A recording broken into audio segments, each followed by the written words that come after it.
नहीं, बिल्कुल अगर विपक्ष में किसी तरीके से वो ज़िम्मेदारी से बोल रहे हैं कि इस तरीके का माहौल बन रहा है जहां डीएम को फ़ोन किया जा रहा है, स्लो काउंटिंग करने को कहा जा रहा है, ये गंभीर मुद्दे हैं, गंभीर आरोप हैं और इलेक्शन कमीशन को इस पे इन्वेस्टिगेट करना ज़रूरी है।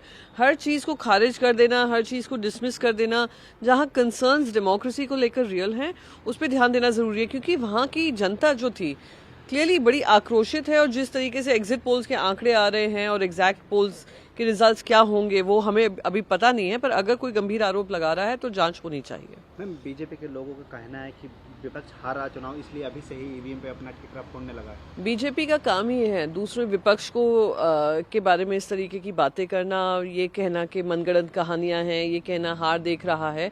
पर भारतीय जनता पार्टी ने जिस तरीके से प्रजातंत्र के सारे उसूलों को और डेमोक्रेसी को लेकर जो हनन होता आ रहा है, आप देखिए कि कैसे तो राज्य सरकारें बनाई, मध्य प्रदेश सबसे बड़ा उदाहरण है उसका कि आपने एक कांग्रेस लीडर को लेकर अपनी पार्टी में ले आए।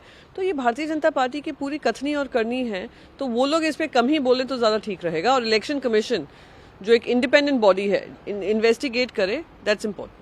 मैम, आपके नेता है संजय राउत, उन्होंने कहा है कि बीजेपी ईडी और इन सबको अपने एटीएम की तरह इस्तेमाल कर रही है, जिस तरह से विपक्ष के लोग। बिल्कुल, आप देखिए जिस तरीके से, और हमें बोलने की भी जरूरत नहीं है, देश के सामने सारा सत्य उजागर हुआ है।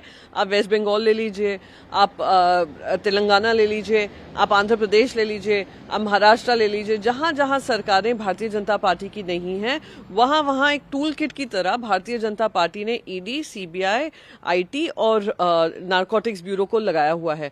तो वो लोग और कुछ नहीं करते हैं, बीजेपी का बिजनेस चलाते हैं। और बीजेपी का बिजनेस ये हो गया है कि अपने झूठ बोलकर, झूठे प्रचार कर इन लोगों को तंग करे, विपक्ष को। मैम, देवेंद्र फडणवीस का कहना है कि ये सरकार जो महाविकास अघाड़ी की सरकार है, ये बीजेपी के नेताओं के खिलाफ फेक केसेस दर्ज करा रही है। वो खुद इतने फेक न्यूज से ग्रस्त हैं, जो खुद पूरी अपनी जिंदगी और अपना चीफ मिनिस्टर का जो उन्हें जिम्मेदारी निभाई है, हर फेक न्यूज पे की, प्रचार के आधार पे की, इसलिए महाराष्ट्र की जनता ने उनको नकारा है। भारतीय जनता पार्टी को इतना बहुमत नहीं दिया कि सरकार बना पाए, पर उनका जो चाल चरित्र चेहरा है, आप देख सकते हैं पहले दिन से कैसे उन्होंने सरकार बनाने की कोशिश की। 48 घंटे के मुख्यमंत्री बने रहे, वर्ल्ड रिकॉर्ड है ये मुख्यमंत्री का, शॉर्टेस्ट टेन्योर का। और अब आकर हर दूसरे दिन प्रेस कॉन्फ्रेंस के माध्यम से महाविकास अघाड़ी पे आरोप लगाते हैं। सब जानते हैं केंद्रीय एजेंसीज किसके ऊपर काम कर रही हैं, सब जानते हैं केंद्रीय एजेंसीज किसके अगेंस्ट काम कर रही हैं।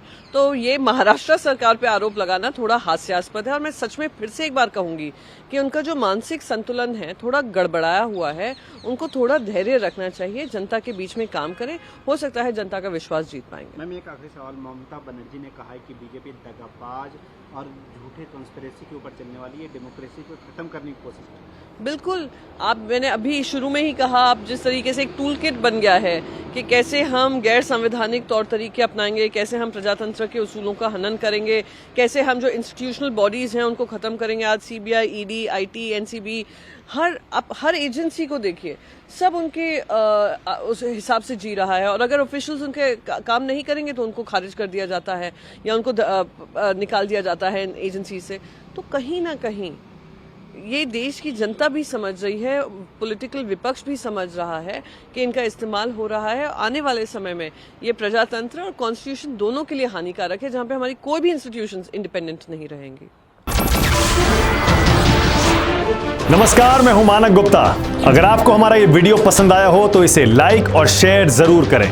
और हां, हमें सब्सक्राइब और फॉलो करना ना भूलें, ताकि आप देश और दुनिया की कोई खबर मिस ना करें। तो जुड़े रहिए हमारे साथ और देखते रहिए न्यूज़ 24।